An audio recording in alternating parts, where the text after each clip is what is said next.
Okay. The bill is going to help fix a broken system that protects perpetrators and corporations and ends the days of silencing survivors.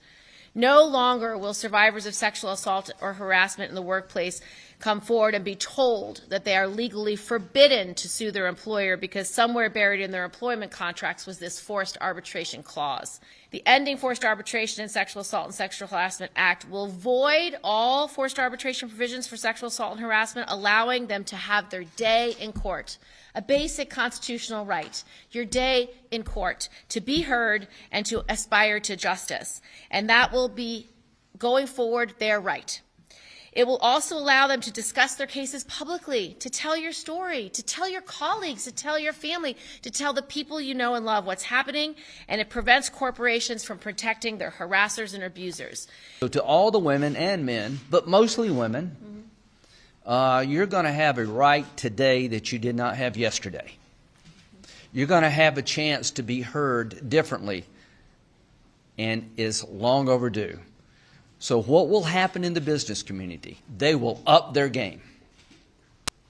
A lot of good has come from my decision to come forward and speak for the millions of others who couldn't. A lot of good has come forward from walking the halls of Congress for the last 5 years, working with both parties. A lot of good will come from this bill, which is change.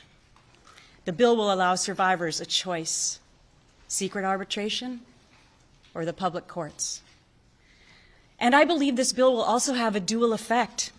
It's going to help companies get on the right side of history, that's for sure. But it will also stop the bad behavior, because now the bad actors will know that women's voices will be heard when they speak up about what's really happening at work. So today, 5 years in the rearview mirror, I'm incredibly bullish on the road ahead for a movement that I inadvertently helped to create. Because the stakes couldn't be higher.